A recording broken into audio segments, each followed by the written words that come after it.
Okay, we're started. Okay. Yes, I'll so give you you know. a ride home. Okay, You live on Railroad, right? so tonight we're gonna be looking at Ezra and Nehemiah. Next week, we are gonna be doing Haggai, Zechariah, and Malachi. All of them? Those last three. And that's the Yeah. last three And Old then Testament. we'll have finished up the Old Testament. Yeah, Then the week after we do those, we're gonna be looking at, do a lesson just on the Apocrypha. So that get a sense as to what books are in the Apocrypha and what they're all about and that type of thing. Before Psalms. And then we'll be getting into the New Testament. why are we Four doing the Psalms. Apocrypha though? Before Job. Why? I'm looking for. Why? Nehemiah. Because Yep. it Before is, Job. it's not part of the canon, Right. but it is considered Okay. literature of the Bible, biblical literature. So the official Apocrypha, not the extra stuff. I'm Now not we have talking a about the, I'm Now not we have a talking, group. I'm talking about the official Apocrypha that is viewed. We're started already, so you guys know. Behave yourself. So, yeah, so I just said, tonight we're doing Ezra and Nehemiah. Next week, we are doing Zechariah, Malachi, Haggai, those last three. Then the week after that, we'll be doing just a lesson, an overview of the Apocrypha. Just so you get a sense as to what those books are all about. And then from there, we'll be going into the New Testament. And what we're gonna do with the New Testament is we'll do surveys in a broad sense. What I wanna be able to do is finish this all up by the end of November, the last Wednesday in November, so that December, then there won't be any Bible study. Since there's so much always going on in the Christmas season, Right. okay? So that's what we'll be doing, all right? You're speaking very fast. Pardon me? You're speaking very fast. I'm speaking fast? Yes, can you repeat the three books? we're Oh, doing the ones we're doing, okay. Next. So next week, we'll be doing Haggai, Zechariah, and Malachi. The last three books in your Old Testament there. Yep, the last three prophets there. Zechariah or Zachariah? However you want to pronounce it. No, there's one Zechariah and Zachariah. They're two similar names. Oh, it's Zechariah. It's the last, so the last three books in your Old Testament there.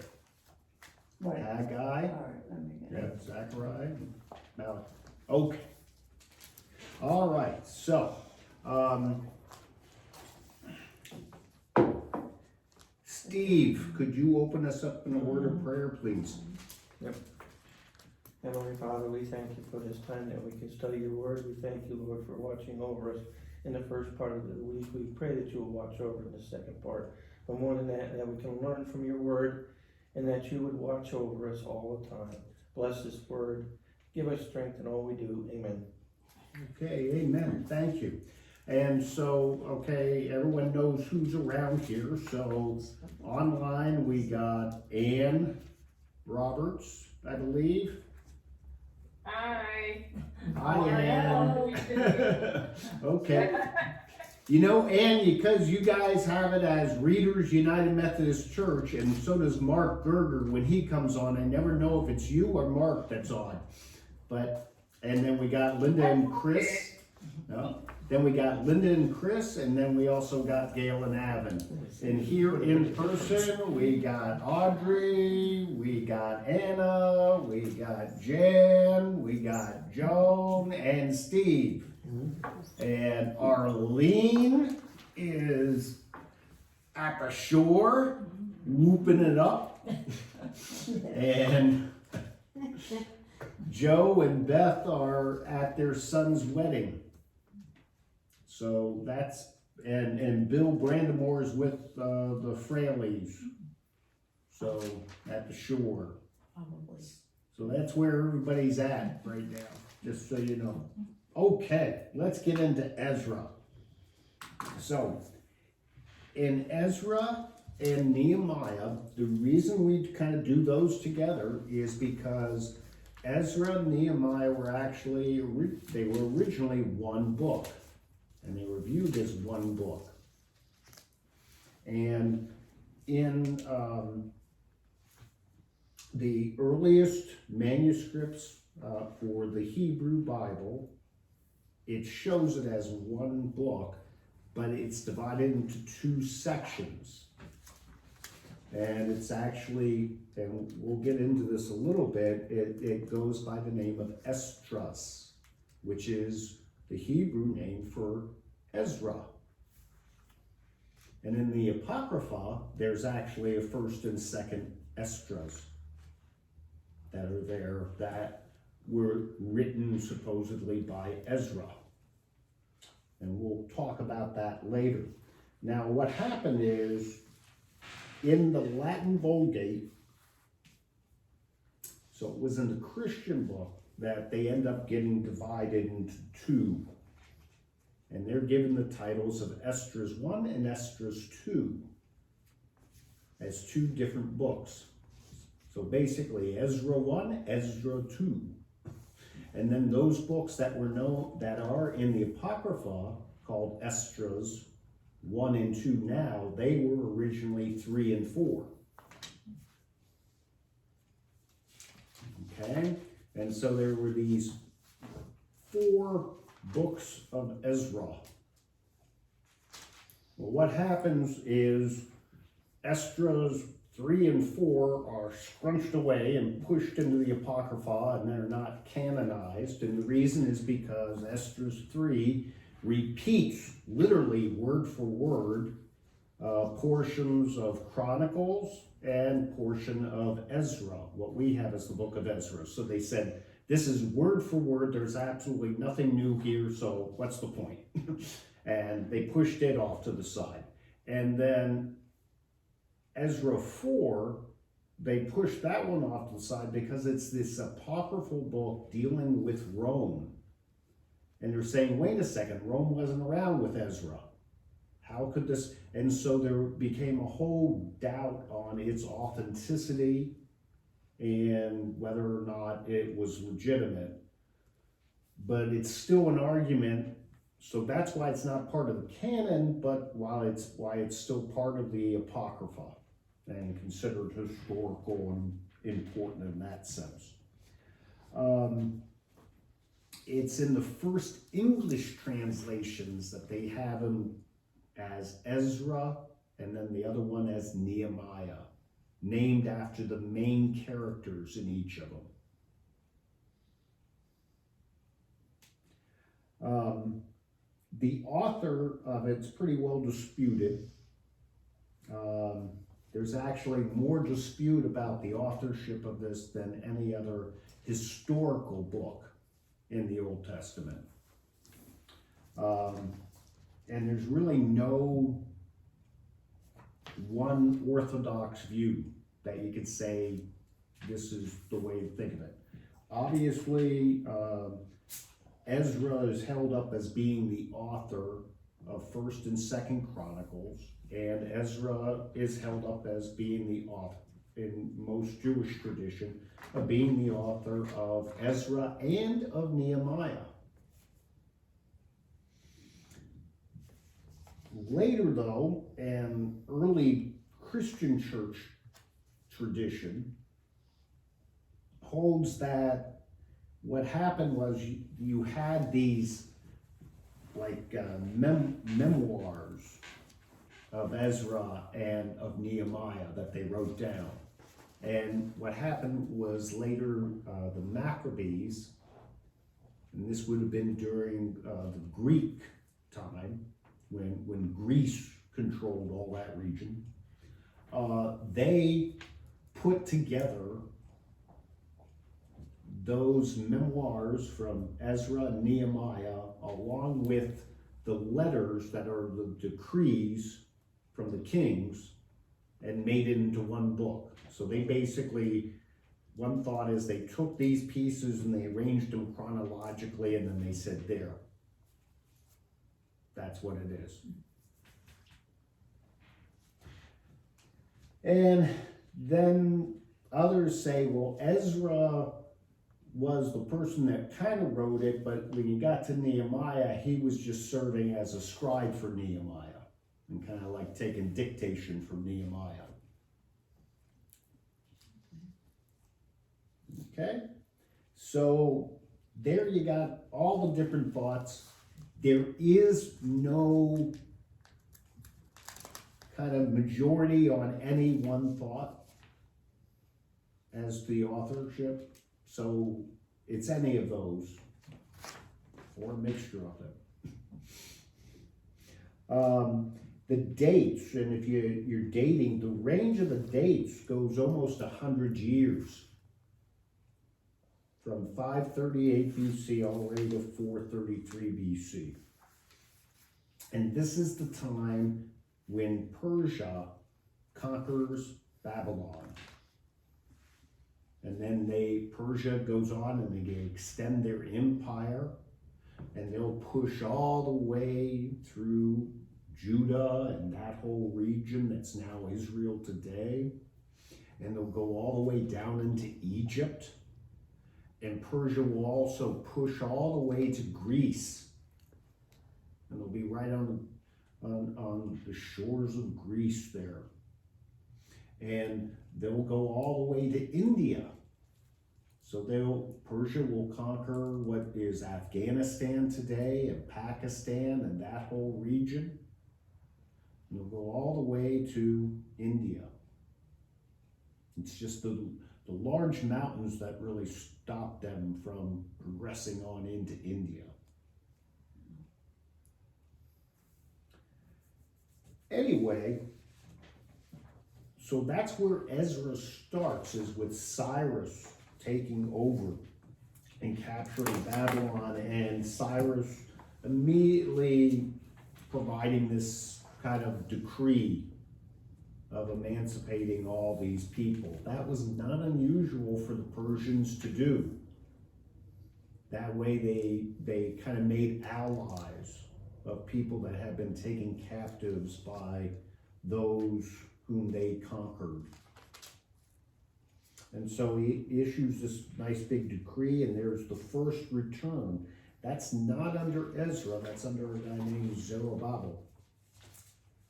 And about 50,000 Jews come back after it, and they begin to rebuild the altar, and the temple foundation gets laid, and that's covered in the beginning of Ezra. But then oppositions are done, and that's where Haggai the prophet comes into it, when we'll be looking at Haggai next week. And then what happens is Ezra finally gets there, and the temple gets completed. What occurs, though, is there's a stop in the rebuilding, though, of Jerusalem and the walls, and then that's where Nehemiah is going to come into the picture. Now, one of the things with the dating is, well, first you see the three returns on the second page there. I lay out all three returns for you from the exile. So the captivity of 70 years, then the temple being rebuilt. Then there's a gap of 57 years. And that's when then Ezra comes into play. The temple's finished and there's a reformed of the worship. And then a gap of 12 years, and then that's when Nehemiah comes into play and the walls are rebuilt. Okay? So those are the periods that are covered in Ezra and Nehemiah, and the prophets that we'll be looking at next week all fit into that same period. And then that's why they say there's the 400 years of silence after that. Now, the dating of Nehemiah is confirmed. That's a historical fact and considered a historical fact. Because there's this neat thing, and I love the name, Elephantine papyri. And the Elephantine papyri, this is a region of Egypt, and it's near Aswan. And back in the 1920s, they discovered thousands and thousands and thousands of scrolls, all written in Aramaic, which was kind of the universal language for Persia.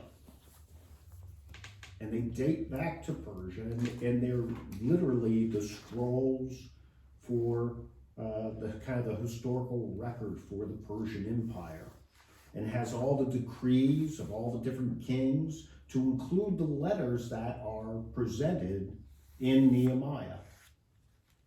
So not only do we have them in the Bible, we have them word for word from there. And the neat thing is those letters on those scrolls that are Persian, not biblical, match the letters that are in the Bible when they're translated.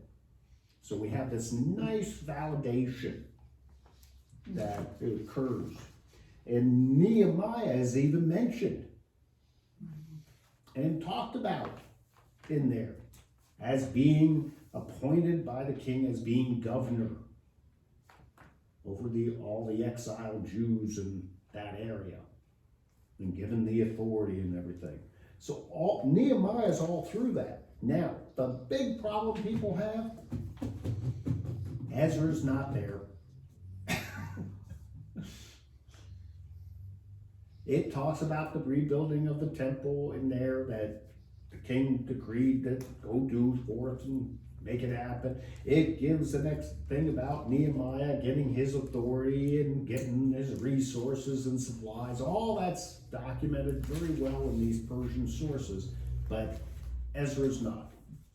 And so that's always caused people to kind of like scratch their head, wondering, why is Ezra not mentioned?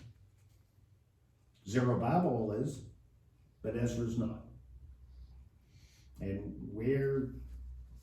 how did this happen? Why did this occur? And so that's always threw things into dating of Ezra as being kind of problematic. They're not sure. I can imagine a room full of, in those days, only men discussing what goes and doesn't go, and the yelling and screaming probably. One thought is that Ezra is an important person for the Jews because he was a priest. That would make him not too of an important person for the Persians. You got to understand, to the Persians, the Jewish faith is pretty low on the totem pole. We look at it as being very important because it's our faith. But at that time, back then, what we're talking about is just, that's some obscure belief of these people. That's nice. Who cares? And that's, go rebuild your temple. That's cool. Have fun. Kind of like telling a little boy, go play with your blocks. It's all right. So it's not a big deal to them. It was very common for the Persians, like I said, to emancipate people, to tell them to go back and rebuild their cities or whatever the Babylonians had destroyed, or in any of the regions that they conquered. That was not unusual. And all these letters and decrees from all these different Persian kings are contained in the Elephantine papyri, where it says, go rebuild this, go rebuild that. So we know that they did these things. But that is one reason why Ezra might not have been mentioned, because he was just a priest. Nehemiah, he was kind of an important person because he was a governor, a leader over all these people. And so that's why they mention him, but not bother with mentioning Ezra. That's one thought. The composition of Ezra and Nehemiah, it has a historical review, so written in the prose style, narrative form, and that's that first 6 chapters. But then Ezra 7 through 10, and pretty much a good portion of all of Nehemiah, except for the letters in Nehemiah, is written in the first person, which is why they call it a memoir type style, because it's written as a first person account of what they're actually seeing. And then thrown in there are all the legal letters. And even in the earliest Jewish manuscripts for these, the legal letters are all in Aramaic.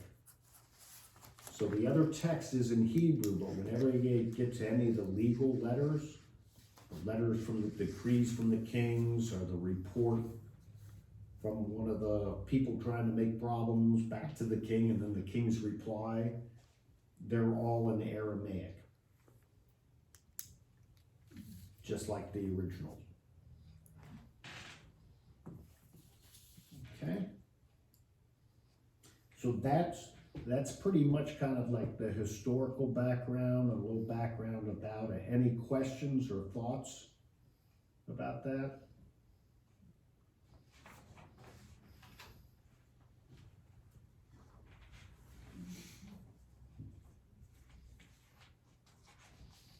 Okay, talkative group. Music class for you today. What you saying, Linda? Nothing? Okay. Alrighty, so we start off first in Ezra. Right there in chapter 1, he lays out, and this is in historical prose for the most part, but he lays out the edict of King Cyrus of Persia. And this is the guy who took over Babylon, the first one in the beginning. And if you look at the time frame that we're talking about, this would be before Ezra was even alive. Because remember, this spans a whole 100-year period of time. So Ezra's kind of reporting on history, what had taken place prior. And so voila, the king issues this edict, let them all go back. That whole form of the letter there that you got from verse 2 all the way down to verse 4, where he says they can go back, that is standard form for all. You could put in a lot of different countries and be in that same kind of format. And so then we got all the heads of the different families of Judah, and the priests and the Levites, and everyone whose spirit God had stirred got ready to go and rebuild the house of the Lord of Jerusalem. So notice they're focusing on the temple first, not the walls surrounding the temple. What do you think about that?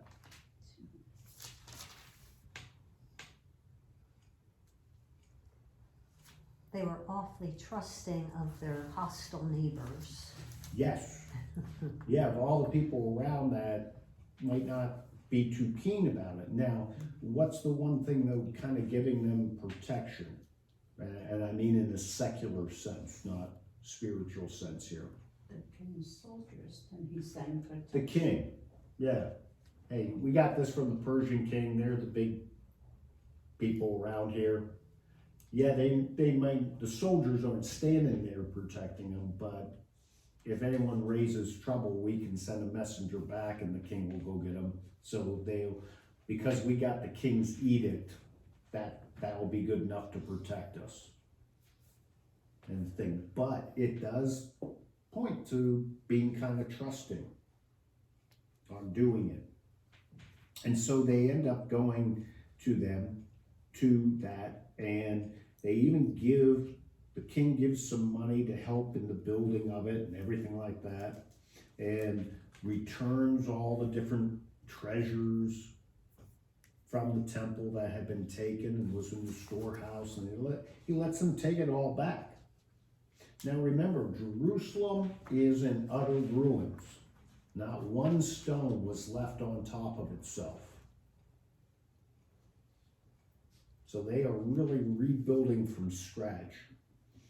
So then we have, just an account of who the people are that came back, and we got all the different people, and this is how we know that it's the 49,000 some odd that came back from this account in chapter 2.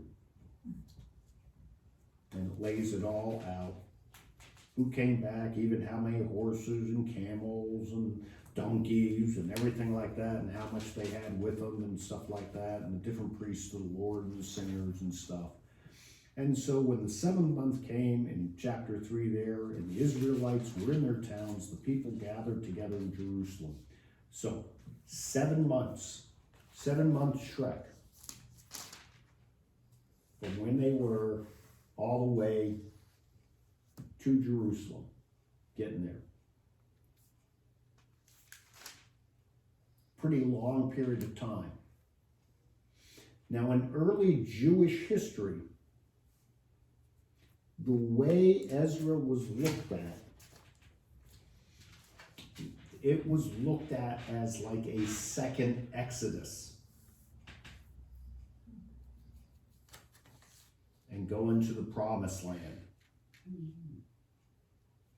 Except this time, instead of the king not letting them go, the king let them go. And instead of a very 40-year-long journey, it was just a 7-month journey.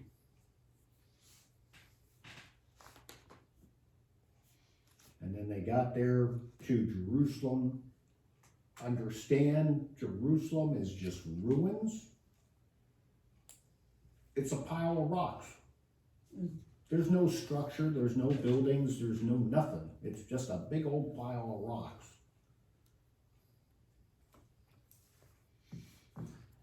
And so now they're gonna do it. And so what's the very first thing they do? You see in chapter 3, they build an altar. So the focus this time is solely on God. They see as a remnant, they were having this opportunity now to come back and to worship God and kind of to do it right this time, to set this as their priority. And so before even making structures for themselves to live in and to survive in, they focus on building the altar first. Because for these past 70 years, they haven't been able to worship the way they normally would worship. They couldn't do any sacrifices. And in fact, in the thought of that time was you physically could not worship in the sense that we think of an organized worship and liturgy unless it was done in the temple. And so that's the first thing they do. They come back, they're going to focus on building this temple, but the first thing we're going to do is we're going to make this altar so that we could start doing the sacrifices again and return to our sense of worship. And so that's what they do. And they go right into honoring the festivals that God had ordained, and because it was in this period of time, they go right into that one festival, even before they had started doing anything. And so then we go through that and notice in verse 8, chapter 3, verse 8, it jumps right into the 2nd year after their arrival. In the 2nd month, Zerubbabel, son of Shealtiel, he and the rest of the people and the priests and Levites in Jerusalem, they say, okay, let's start getting this work going. And so then they start really working on trying to rebuild the temple. but they're having problems. So think about that, the second year after their arrival. So they rebuild the altar, things are going. They decide to hold a nice little festival, but now what they're doing is so you gotta understand, they're still living in tents. And all those things, and they do that for 2 years.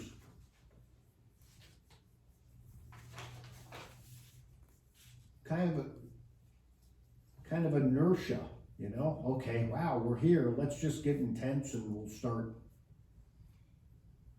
doing things.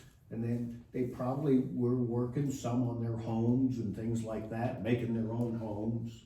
You can just imagine, tilling getting the fields ready again and trying to do that.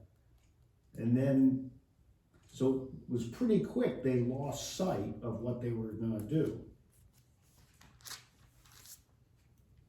And then they start rebuilding the temple. And what we see is they run into adversaries on it right off the bat. It's kind of similar to what happens to Nehemiah. So in chapter 4, we end up with the adversaries of it. And they're kind of worried just because this monolithic God, they were focused on one God, and as a people focused on one God, there's always the concern then that will make them too powerful, especially for the region. So their adversaries are worried about just regional, local power. And they want to stop it, type of thing. And so we're now in another king. We're in the same king here later that will be the one for Esther that we just studied. So we're in this whole other king now. And that shows you how much time has transpired. So it goes get there 7 months. They think 2 years later, let's start the work. Now we've gone multiple years later after that, and they still aren't complete. We're not sure how far, and they run into problems. And we see there in chapter 4, it's the reign of a whole nother king now.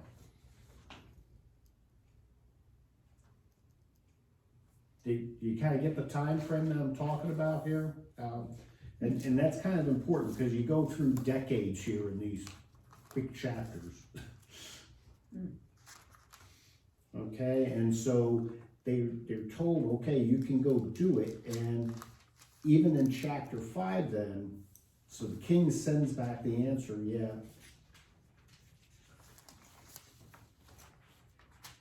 And he wants them to cease. Jerusalem has had mighty kings who ruled over the problem in verse 20 in chapter 4.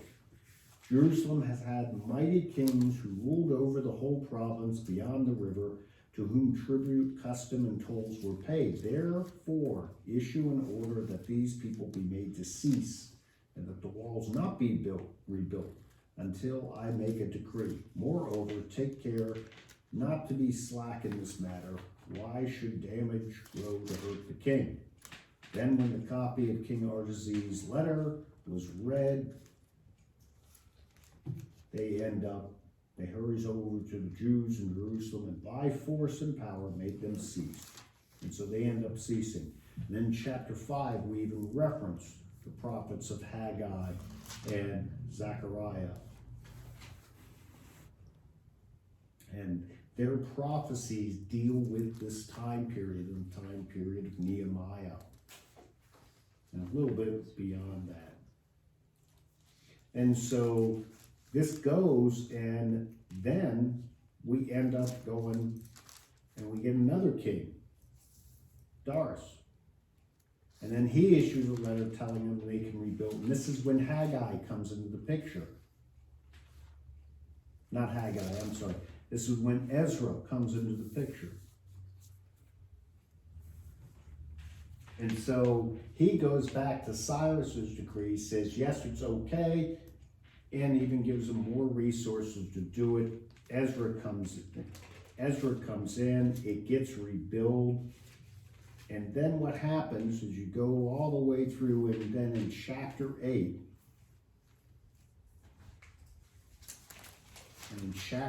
then, and just so you understand, in chapter 7, you've seen King Artaxerxes again. Understand that's number 2, not number 1. Number 1 stops it, number 2 gets it going again. Okay? Were they related? What? Were they related, the 2 kings? Yeah, we go through a couple. So it starts with Artaxerxes 1 is the one that stops it. Then you go through Doris, then you go into Artaxerxes 2 in chapter 7. And that's one of the things that can be confusing is the time frame that we're talking about here. It's years and years and years. Decades. It's not like it just happened in a few years or anything like that. We're talking decades across the span of, and that's why this whole thing from Ezra through Nehemiah, we're talking over 100 years span of time. Be like the whole history of Readers United Methodist Church here, you know. Okay, in chapter 8, it gives us a genealogy again. And Ezra now, notice the way it says. So he goes, these are the families, and you go through all the names of all the different families. Look at verse 15 in chapter 8. I gathered them by the river that runs. I sent forth. Verse 21, then I proclaimed a fast. So Ezra's gathering these people together, and gets all the stuff, and you think, so all of a sudden it goes from being a history to now talking Ezra, and he's talking in the first person about gathering everyone together and hoofing it over to Jerusalem to go finish building the temple.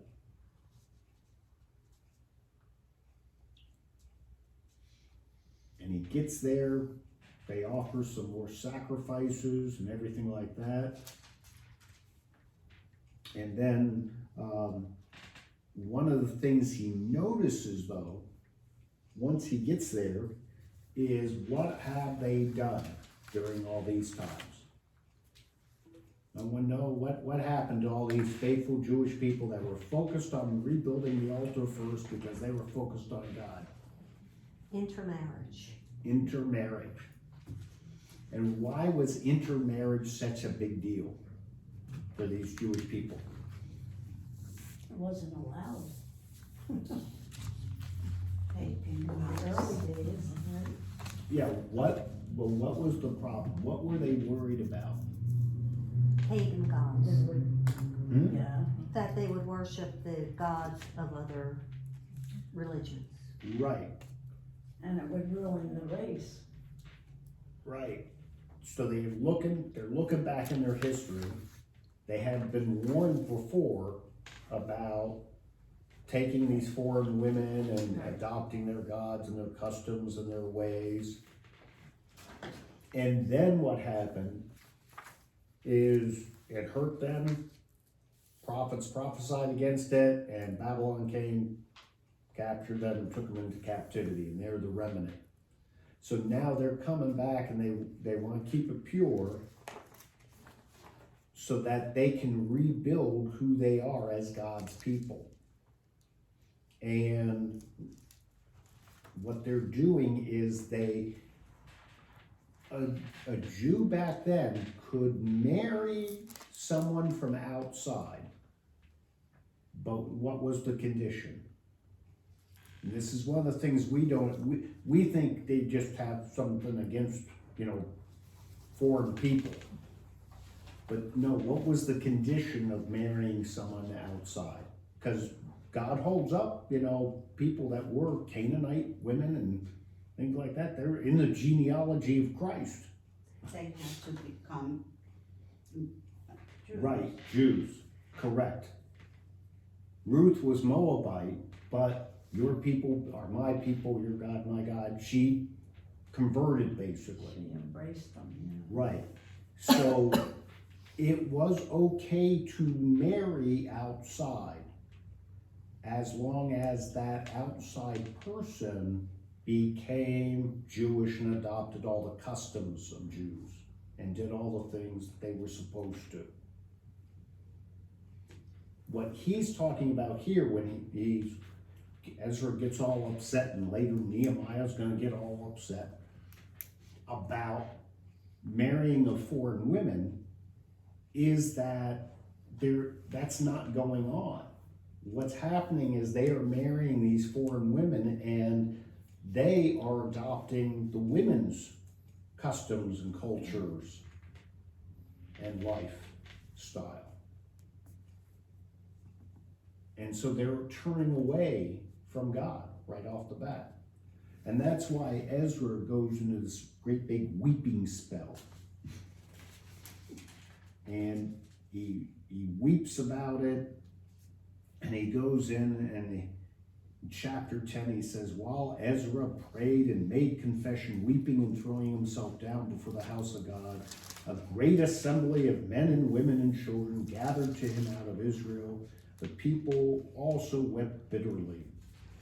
And so they go through all that, and then Ezra withdrew from before the house of God and went to the chamber, and where he didn't eat bread. He fasts, he prays, and then what happens is they all come back together again, and they make a new covenant. They get rid of their foreign wives and everything like that, and they make another covenant. And then we go through all the names of the different families of those who had married the foreign women.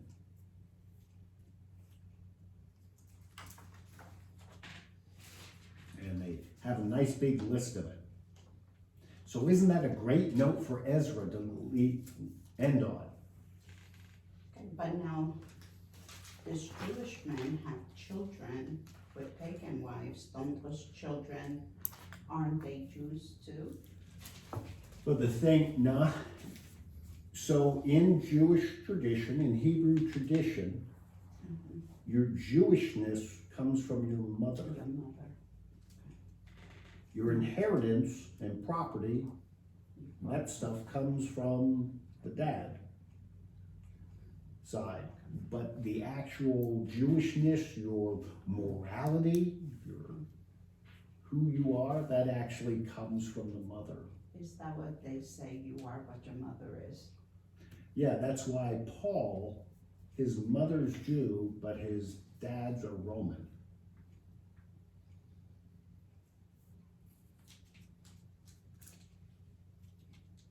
But Paul's still considered Just a to Jew. clarify a point, Pardon me? just to clarify a point, Yeah, a person may adopt all the Jewish traditions they want, they may obey all the commands, but if they are outside the Jewish faith, they can become a convert to Judaism, but they will not be a Jew. correct. If you look at it as ethnicity, yes, that is Right. correct. Being Right. Jewish is being ethnic. And I had a long discussion with a person who's Jewish about this, and we agreed that even if you go through all the processes, you convert, technically you're not a Jew, you are a convert to Judaism. Correct. And that's looking at it as ethnicity, correct. Not religious. Because one could be ethnically a Jew and an atheist. And there's kind of the rub on that type of thing. So, but anyway, Well, it would be like me saying, okay, I'm going over to Germany, I'm gonna wear lederhosen, and I'm gonna learn all these German songs, and I'm gonna vow all my stuff to Germany, so now I'm a German. Whether you may have German blood in you or ethnicity in you from descendants. No, I've got no German. My grandfather was born in Germany and from Germany and grew up in Germany. So from my grandfather's side, yes, I got German blood in me. I'm part German. Not me. Yeah.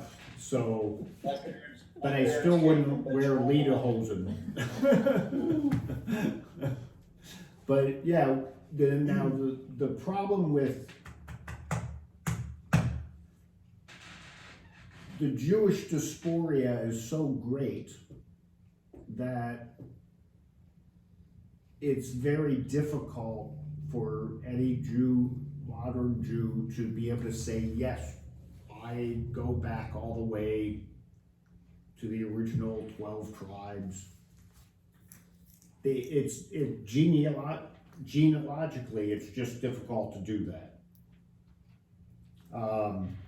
So that's one of the things that kind of sometimes put that in doubt. But in Judaism, it's one of the few religions in the world where if one wants to convert to Judaism, they have to try to get the person not to. They try to talk you out of it. Why? Because it is considered such a big deal, so they don't want someone just to do it because, oh, my wife is Jewish, so I'll convert to Judaism just to make her happy. They don't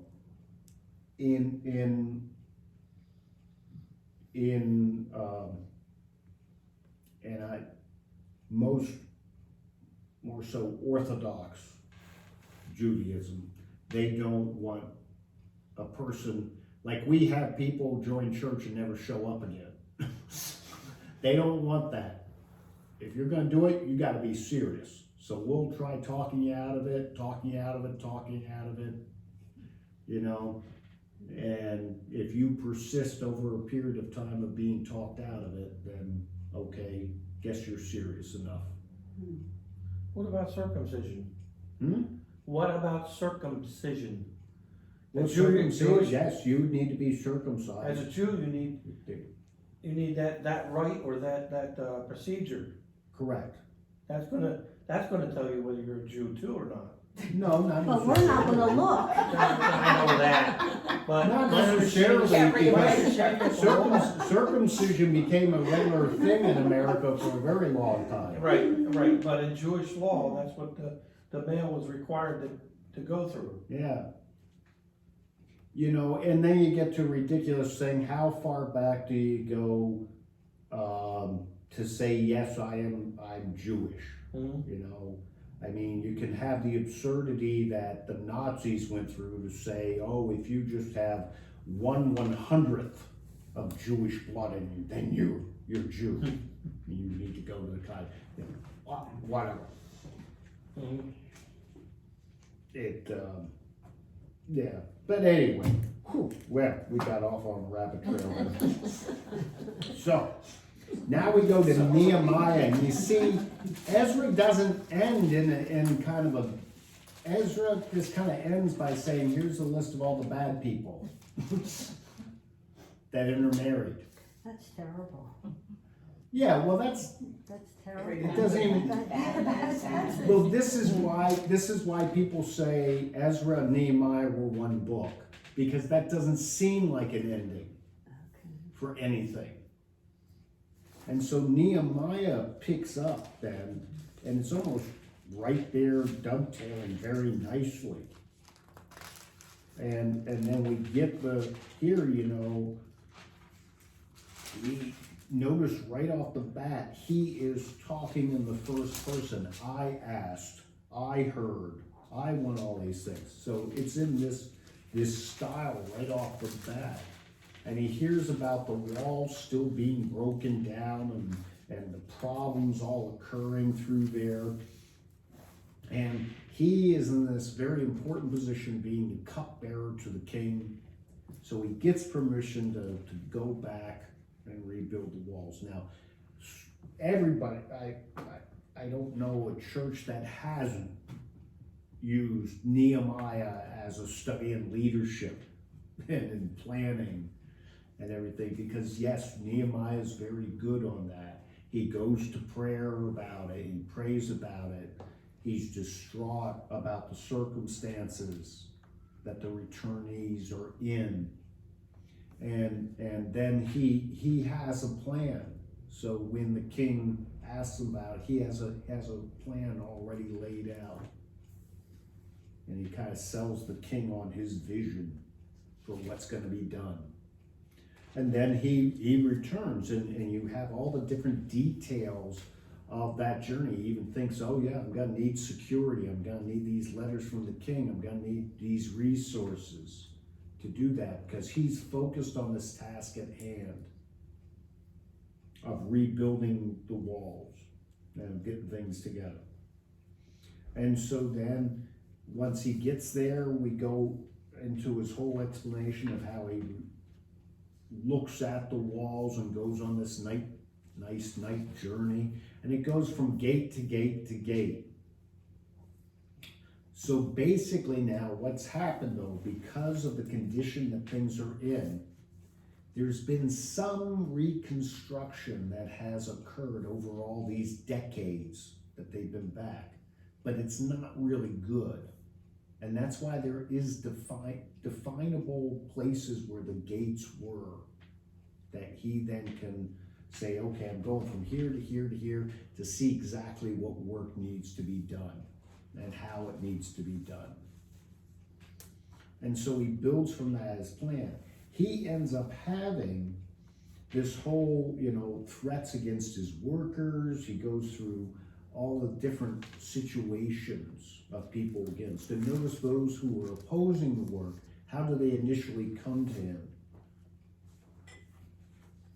Work starts reconstructing the wall, and then those who are actually opposed, how do they initially approach him? Good old Larry, Curly, and Moe there. They act like friends. Hey, let us help you. They try to get in with him, and he turns them down. And then that's when they say, okay, well, let's write the king and say, hey, you'll look in here and you'll find that these people are troublemakers and always have been. Don't let them rebuild the walls. And we have all those nice letters laid out. And remember, each of those sections are written out in Aramaic, just like the legal decrees. And so then they come back and they actually end up building and getting it all done. He doesn't let anything stop him from his work. And he's able to kind of persevere through all these things. And then we get finally to chapter 7. And in chapter 7, notice it starts right off the bat. Now when the wall had been built, and I set up the doors, and the gatekeepers and singers and Levites had been appointed. Wow, the wall's been built. So it gets, unlike the building of the temple, which occurs over decades, the wall, which is actually a much larger project, gets completed quickly and on time, even ahead of time. And that's one reason why Nehemiah is always put out there as being, an exemplary leader. And And the thing is, on this part, this is one of those parts of the Bible that is historical fact. This is all documented in Persian records.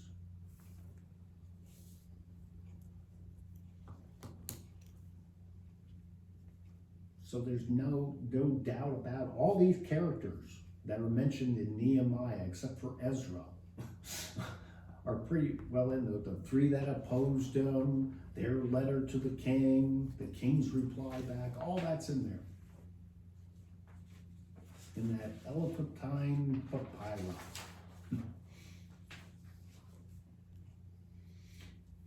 And so he starts off and they give this nice list of all the exiles so that it's kind of, okay, here's the ones that came back now. And then in chapter 8, we go into a big kind of worship service and the Feast of the Tabernacles. And so they have a great reading of the Torah. And what's the Torah? The First 5 books of the Bible, right?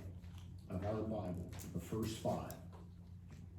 And they go through a nice reading of that, celebration, and they have this day of penance and prayer that they go all through, and that's all in chapters 8 and 9. And then what happens is we get into this dedication of the law. Basically, Nehemiah lays out his law, the law that he wants them to obey, and we go through a dedication of it, and he wants to expel all the foreigners, but Nehemiah will go away, and when he comes back, kind of similar to Ezra, finding them not obeying things, lo and behold, the same thing happens to Nehemiah. Oh, and by the way, it's during this thing of reading of the Torah and all that, when Ezra all of a sudden pops back in again. Notice in the first 7 chapters, Ezra's never mentioned, and then all of a sudden, boom, he reappears. Yeah, he didn't die. So we go through this again, and Nehemiah, he ends up coming in, and he's going to restore order. And so then he restores order to them and makes them swear a new covenant. And at the end, boom. That's how that ends. And that seems more like the swearing of a new covenant, not a covenant, but of saying, yeah, we're going to uphold this old covenant. That becomes kind of like the final word. And that seems more like an end of a book. Not just saying, here's a list of all the bad people. So, the importance of Ezra and Nehemiah for the Jews is that it shows the return and they're establishing. Now, one thing you have to understand, they are reestablishing themselves not as a country, not as a nation per se, because you got little villages all established around Jerusalem and stuff, but they're existing within the Persian Empire. And then later on, they're going to be existing within the Greek Empire. And then from the Greek, they'll have a little division where it's a bit from Egypt taking them over, and a little bit from Greek taking over, and a little bit from Turkey and that area taking over. And then that whole thing will all get wiped out by the Romans. And it'll be the Romans taking them over. They will never exist as a nation again until 1949.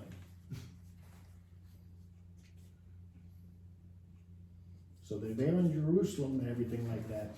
So, and I just point that out because the zealots that will develop what you're talking about is, you know, over 400 years of fighting anybody that's occupying their turf. It's generational.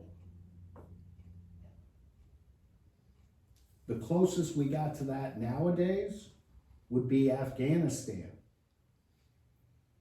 which for centuries has gone through occupiers and them constantly fighting those occupiers. The Taliban are actually occupiers. The Taliban actually come from Saudi Arabia and Yemen and that area. They're not native Afghanistanis.